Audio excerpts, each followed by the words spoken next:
Hey everyone, another weekend without racing for the King of the West Sprint Car Series, but tonight we wanted to showcase kind of a best of over the next couple weekends. Our next race, of course, is going to be June 29th. So on tonight's program, we're going to highlight both of Willie Croft's wins to begin the season. Willie has been off to the hottest start of his career so far, driving for famed car owners Clyde and Marion Lamar. We also had the opportunity to sit down with Willie before the season started and talk about the special feeling of driving for Clyde Marion. Willie, as a kid growing up, watched Dave Bradway Jr. drive the 3C at Baylands, so I know it's a very special opportunity for Willie to get, and you're going to hear that firsthand tonight. Now, last week on the show, we talked about the David Tartar Memorial up at Silver Dollar Speedway, and we'd like to congratulate the Shark, Sean Becker, former Golden State King of the West Series champion, on picking up the big win there. $3,500 he took home in the main event, and Sean also won the $1,000 Ruse Family Dash. So the Shark went home with $4,500 in one-night winnings. Big time congratulations to Sean, always one of the biggest ambassadors for sprint car racing, one of the nicest guys you'll ever meet.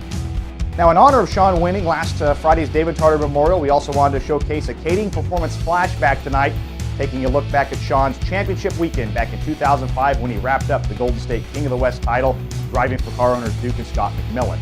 Well, now we're going to get into that interview with Willie Croft, part of the interview that we did earlier this season before the year started.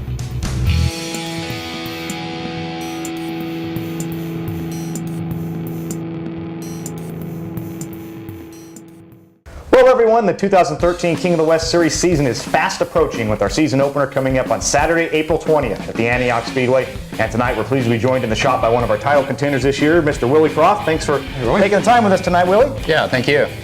Willie, I would have to say this is probably the most exciting off-season you've ever had. The fans won't be seeing you behind the wheel of the 29 this year. No, Clyde Lamar hired me to drive his car, and I'm ready to go. It's going to be pretty exciting. I'm a little nervous at times and maybe some pressure, but I'm just looking forward to doing it and getting out there and showing Clyde and Marilyn what I can do behind the race car. You know, it's pretty funny. We were talking off camera, and you said it still hasn't sunk in that you're going to be driving the Clyde Lamar 3C. I mean, that's just a special opportunity in a car that has so much history behind it. Yeah, as a little kid, I used to watch that car go around the Baylands and with Dave Bradway, and I just. There's a big connection there, with the Bradway and the Hurst family, which is, my fiance is a Hurst, and man, it really hasn't sunk in, and I think once I get in that car, it's really gonna hit me, and but hopefully I can just perform and keep that car up front where it used to be. You're a guy that really eats, breathes, and sleeps sprint car racing. So when did you first fall in love with the sport? I think I was probably in the 4th or 5th grade. My uncle got me into the sport. Went to Placerville every weekend, watch Brian Crockett dominate up there in the I think it was modifieds at the time, and then the sprint car class. And then a couple years later, we started going to Baylands every week. And then 2 years later in 6th grade, my 6th grade teacher was Jimmy Sills' sister.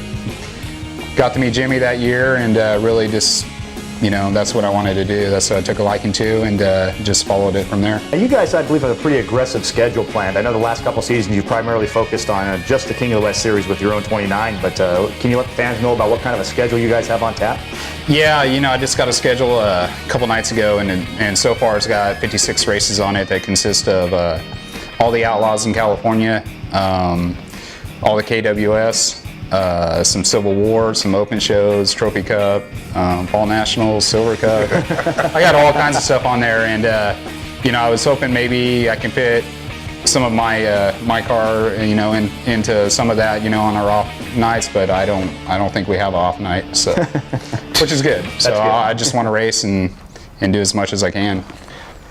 Switching gears a little bit back to last season, you finished 7th in the points. You're right there on the cusp of the top 5 as the season went down.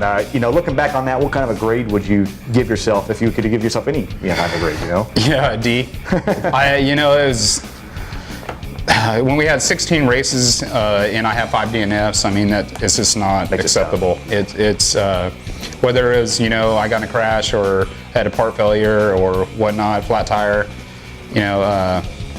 It's very disappointing. I know we can be better than that, and we seem to run better than that, but the last couple of years things happen, and it just hurt me in points really bad.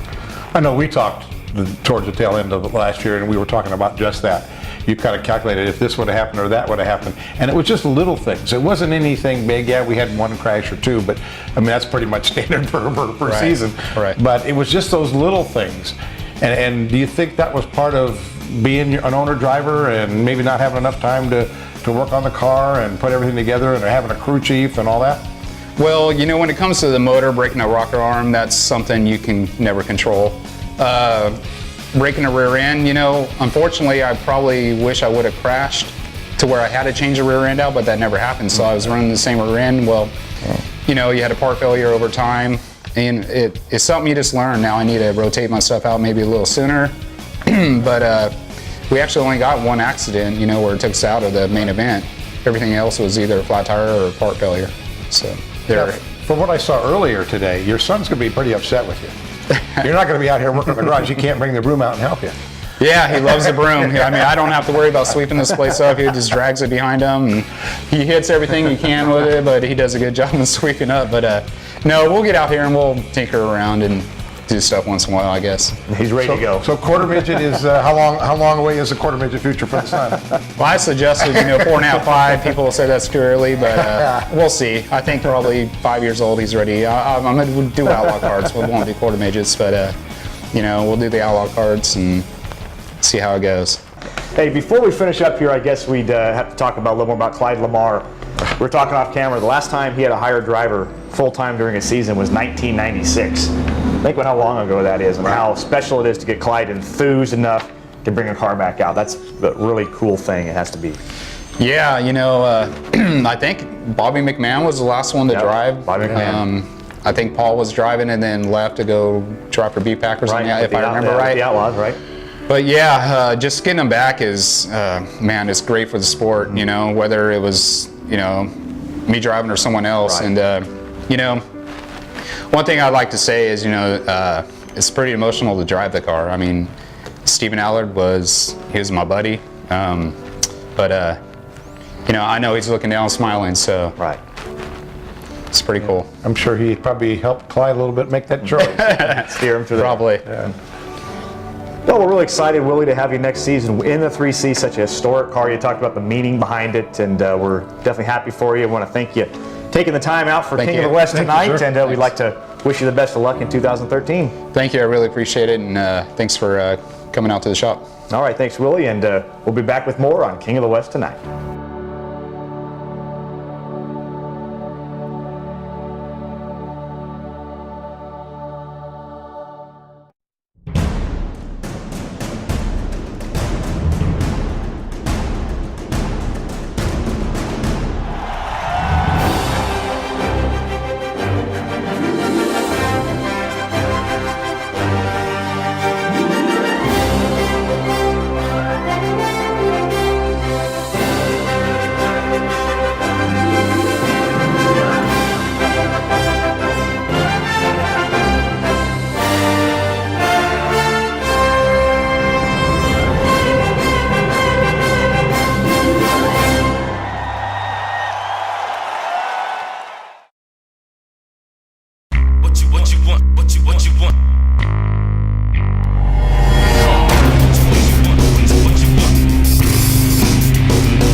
Second lap, fast time, 11.940. First dealer sneak by. Oh, turn 4 on the big bicycle.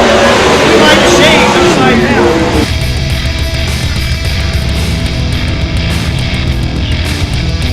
As Candy leads the field through 3 and 4. Oh, Gandy sideways. And Kenny Allen Sideways, bikes upside down, red flag will come out.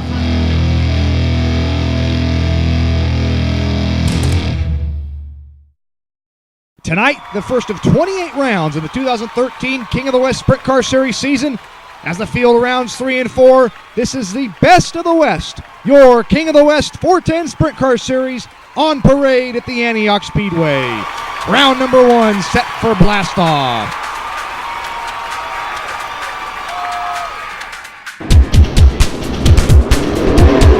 As the green lights come on down the straightaway, it will be the 2 cars charging into turn 1. Abreu on the bottom, Croft on the top. It's going to be the number 3C getting the advantage. Now, down the backstretch, looks like Croft will continue leading in the Tri-C 3C machine. Bobby McMahon trying to get back to Croft's inside as the field slices through 1 and 2. Everyone nice and smooth through 3 and 4. But looks like Peter Murphy in the number 1NZ is upside down. Here we go as Willie Croft in the 3C and McMahon in the 25 come to the chalk stripe. Looks like Croft will get the advantage as Willie Croft continues to click off another lap.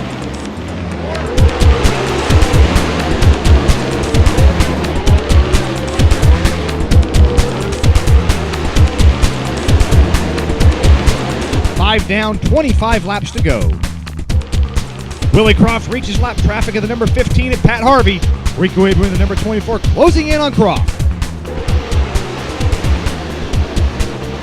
Everyone trying to finesse their way around this slick 1/3 mile clay oval. And looks like Tanner Swanson comes to a stop.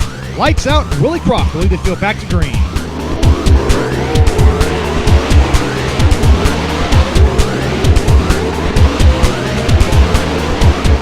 Kading in the number 69 and Kyle Hurst in the 83 junior battling for 5th. Hurst passes Kading and now looks at getting around Suggs in the 33 for 4th. Hurst trying to get some traction off turn 4. He does so. Nice job by Kyle Hurst, moving the Roth Motorsports 83 junior to 4th. Allard trying to pass. Contact. Number 0 bumps Murphy as they go 3 wide down the backstretch. Allard bumping the 1NZ again. And into the wall goes Allard in the 0. He slows to a stop. Green lights back out, and Kyle Hurst looking to the outside of McMahon for a fight for 3rd. Hurst nice and smooth through 3 and 4, trying to take over the 3rd spot from McMahon.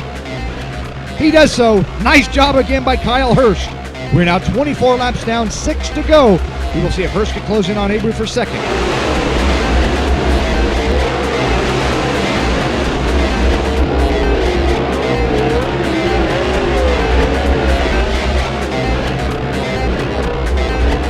Nice and smooth through turn 4. 2 laps to go for Willie Croft in the Tri-C number 3C.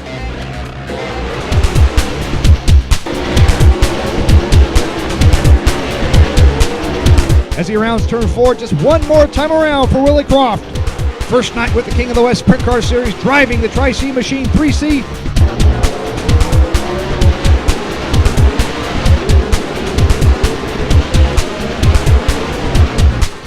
And welcome back, Clyde Lamar to 410 Victory Lane. Checkered flag for Willie Croft. Rico Abreu comes home 2nd, and Kyle Hurst rounds out the podium. Now getting out of the car.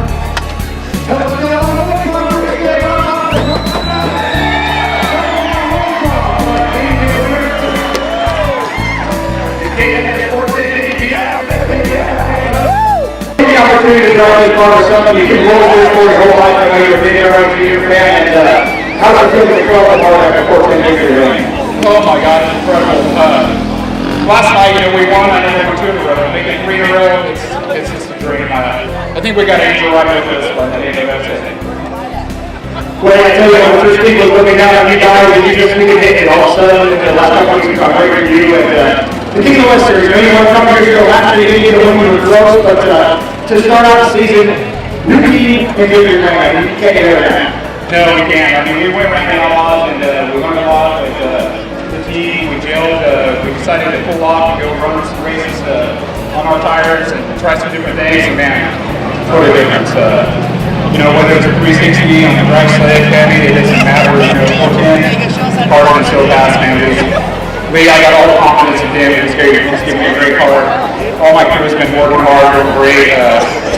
Clyde and Marion, I mean, oh my God, the opportunity they're giving me is incredible. I don't even know what to say. I mean, I'm just so happy. Last night I couldn't barely sleep. I don't think I'll sleep at all tonight. Well, hey, we love having you here the last few years, and the big show coming forward. Thank you very much. Thanks for sticking around. I just got to, congratulations, Willie. It was just that whoever, beat each other getting into one there, was going to win this race, and, just be patient around the bottom. Paul Silva, Trevor Canales, these guys, they worked their butts off to, get my car out here.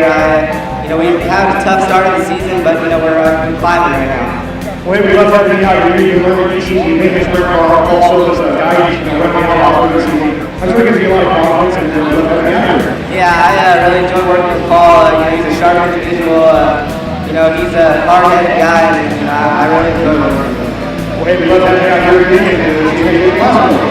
Thanks. Congratulations to Willie Croft, Lee Longer, and that whole team. If I'm not winning, I'd rather see him win. It's pretty cool. So congrats to them, the whole team. They're on a roll. Hope it keeps on going. But I got to thank Dennis and Teresa for putting me out here at this King of West deal. It's going to be a fun year, I think. So we'll finish off third tonight. We'll take it. Thank you, fans, for sticking this thing out. We had a couple yellows there, but you guys stuck around. Come say hi after the races, and come back soon. Thank you, guys.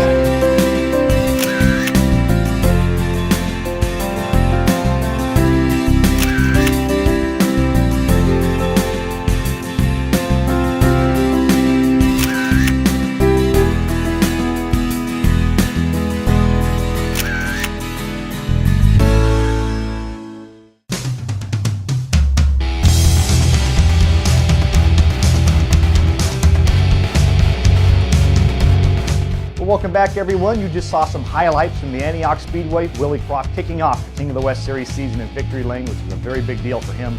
I know during our interview he mentioned that whenever you get into a new situation, there's always a little bit of nerves, especially driving for such a famous car, the Tri-C machine.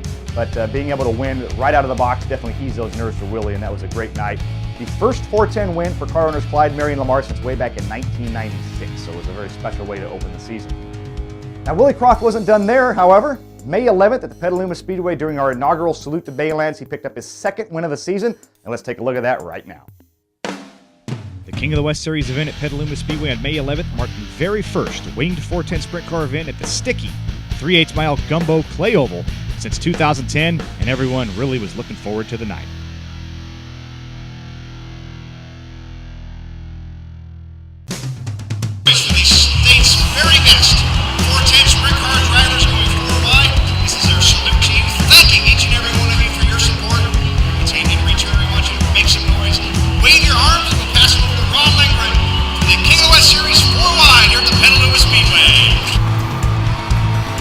Ladies and gentlemen, for the first time back in 3 years, give it up to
Jonathan Allard and Rico Weber through lap traffic double down with a smooth final 5 laps to pick up his 5th career King of the West Sprint Car Series victory and the 2nd win this season for car owners Clyde and Marion Lamar.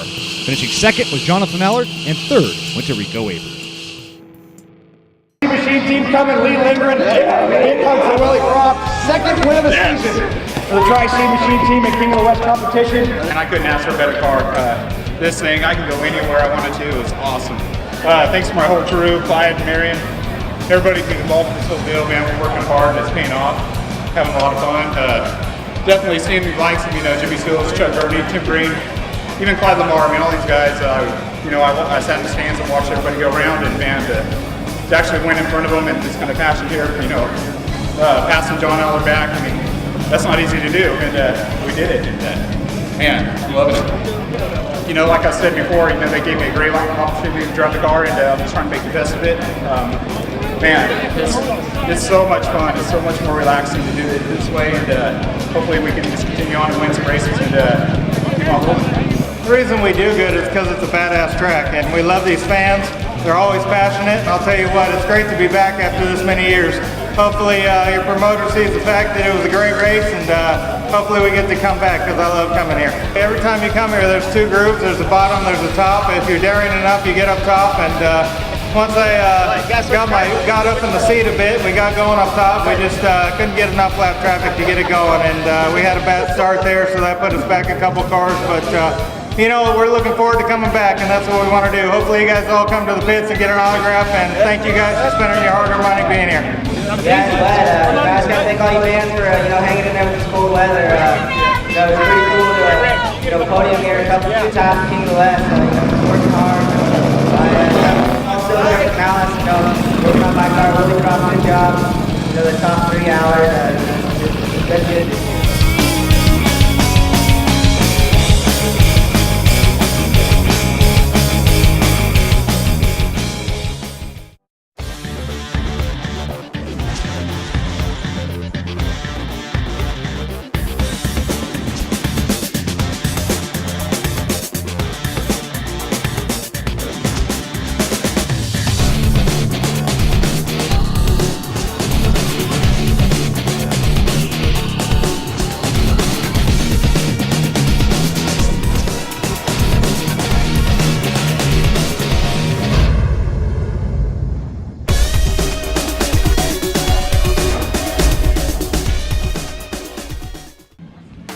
Ladies and gentlemen, as they come into turn number 3.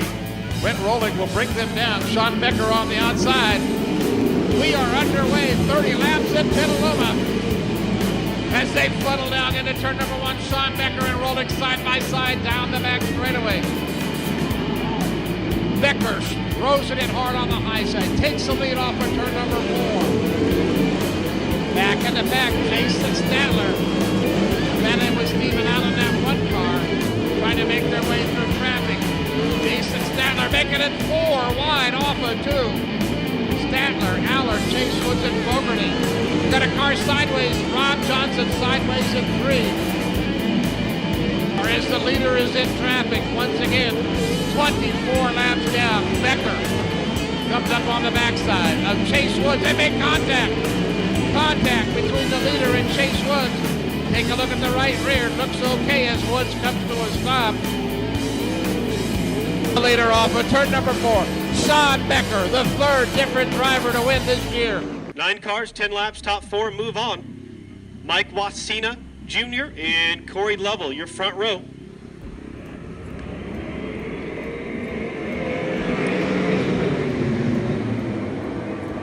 Nice job by Hurst. He's already up to 2nd. Ladies and gentlemen, welcome to the main event.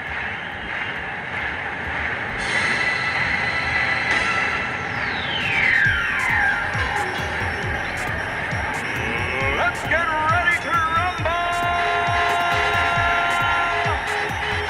Pace truck to the infield as we get set to go. 30 laps. Jason York brings us down. Someone's gonna be a hero tonight at Chico. Let's make some noise out of turn 4. The Golden State Sprint cars are racing. And it is Jason York, your early leader. Tim Kading already passing about 3 or 4 cars on the top. Becker second, Statler third.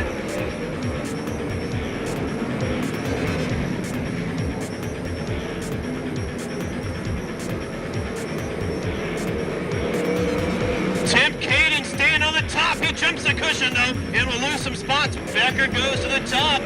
York slides up. Becker to the bottom. New leader. Now they're tied going into turn 3 and 4. York stays on the top. Who's going to have the momentum? York does a wheelie, but he keeps the lead. Here comes big Jason Statler, and we'll have a 3-car way battle for the lead. John Allard battling Tim Kading for a spot. And get out of the way, TK. John Allard moves up another spot. Up front, though, it's Jason York, Sean Becker side by side. Becker stays on the top. York on the bottom. Splits the 80 of Carl Ames, and York continues to lead.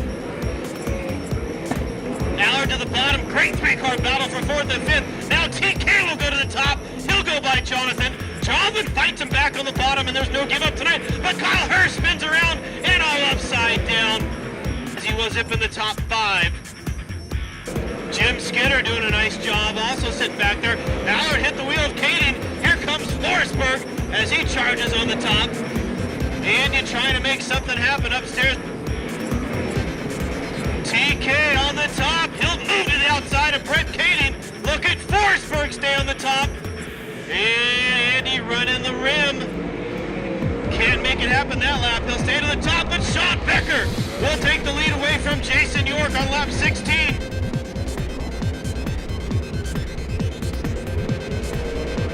And oh, trouble, Jason York, Statler, Tim Kading involved.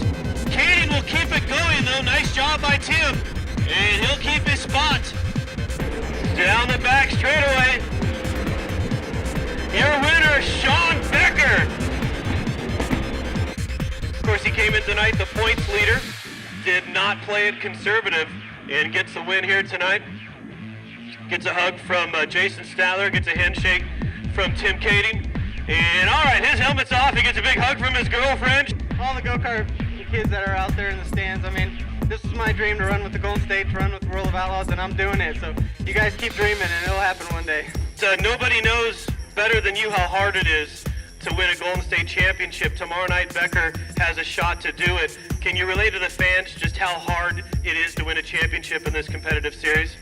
It's tough. I mean, you got to be good every night, everywhere you go. If you get a flat tire 10 laps into the feature, well, you better hustle your ass off and run that thing back up into the top 10. And that's what they've been doing all year long. So that makes them real tough. Already your fastest qualifier, unable to transfer. We'll see how heat race number 2 plays out. Willie Croft with a nice jump, but Brandon Dozier upside down into the crash fence, and that'll bring out the red. 8 laps down to remain for Lippincott.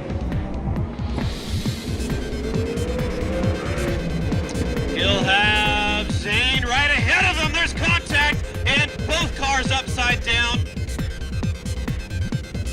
We are about to go green. 30 laps, the final time for 2:05.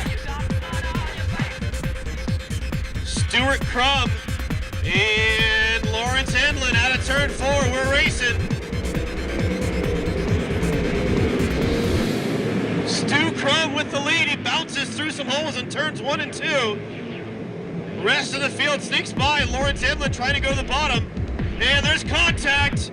Here comes Jason York. Will everybody continue on? They do so. Wow, what a first lap. Kyle Hurst up on the gas pedal, and Jason York dives into the lead just like he'd done last night.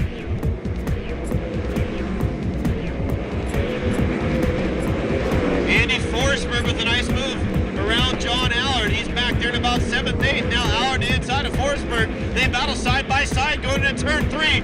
Forsberg stays on the top, Allard stays on the bottom. They'll try to sandwich in between Brett Kading on lap 8. Time running out for Sean Becker. The Shark gives it a try in 4. Ladies and gentlemen, Jason York picks up a Golden State win, the final Golden State race of the year. Sean Becker will finish up in that second spot. A good drive from 8th position for Kyle Hurst. Jason Statler finishes 4th. 5th, I believe unofficially, to TK, 6th to Lawrence Edlund. Jason York, Heartbreak City last night, and he gets her done tonight. Jason York out of his race car, and race fans, you witnessed it here tonight, his wife Julie with a big hug, and she is just as excited. You weren't going to be conservative, and you weren't. I mean, you drove as hard as you could. Congratulations, you won last night, second tonight, and you are the champion of the Golden State Series. How does it feel? Oh, pretty good. I really got to congratulate Jason York first. I mean, this is a long overdue win for him in the Golden State, and I couldn't be more happy to finish second behind him. So this has just been a phenomenal year for us. Scotty and Duke McMillan have been awesome. They welcomed me into their family, and they have such a close, tight family, and it's just been an honor to be welcomed in there. And this is just a huge team effort. What are you going to do? You're the champion. What's the next thing you do? Do you go to Disneyland, or you come racing next weekend? Oh, I'm going to race, of course. Disneyland. They don't go fast enough at Disneyland. Well, when you talk about likable drivers in sprint car racing, they don't come much better than the Shark Sean Becker, and you just saw his 2005 Golden State King of the West Series Championship when he wrapped up at Silver Dollar Speedway, driving for Duke and Scott McMillan, Gary Perkins, and Tom Rolfe Trucking. That was a big weekend for Sean, and he's one of those guys that we'd love to get back out on tour, but he's definitely found a home driving for M&S Racing, the 27 car, which he won last weekend. He also drives for Dan Monhoff in a 35 car, so I definitely want to wish Sean the best of luck as the rest of the season goes on. Now, of course, as we said, we won't be racing with the King of the West 410s until June 29th at Placerville. We want to remind everyone that the KWS Lights will be in action June 22nd at the RTF Speedway in Fernley. So I want to invite all the economy sprint cars up there. If you have a spec sprint with a wing, come on up to Fernley next Saturday night, June 22nd. George Haig, myself, talked to a lot of the guys at Silver Dollar Speedway this past Friday, hoping they could all make the jaunt up there to Fernley on June 22nd. Now, we also have one of the big 410 sprint car races on the West Coast each season coming up next weekend, Thursday, Friday, Saturday, the 42nd annual Jim Raper Memorial Dirt Cup, the Skagit Speedway in Washington. It'll pay $20,000 to the winner, so I know we're looking forward to that. A handful of our guys, John Allard, Kyle Hurst, Willie Croft, and more will be heading up there to the Skagit Speedway next Thursday, Friday, and Saturday. All the information on that event is located at SkagitSpeedway.com. If you're a driver or a team, the payouts on there, the entry form's on there, so please check it out. Look forward to seeing everyone at Skagit next weekend. Now, next week's King of the West Tonight episode will be another best of. My buddy George Haig will be here doing that, so we look forward to having him back in action next week. And, of course, want to remind everyone to stay up to date with the latest news and information on the King of the West Sprint Car Series online at kwssprints.com. All the links to our social media are on there as well, including Twitter, Facebook, YouTube, Instagram. Check us out there. Also, if you want any information, you can also contact our office, area code 707-374-2222. You can also email us, kwsseries@yahoo.com. And once again, our next event will be June 29th at Placerville Speedway. That week, we'll also be back with a normal episode here on KWS Tonight. So my name is Gary Thomas. We want to wish everyone the best of weekend, and we'll catch you next Thursday on King of the West Tonight.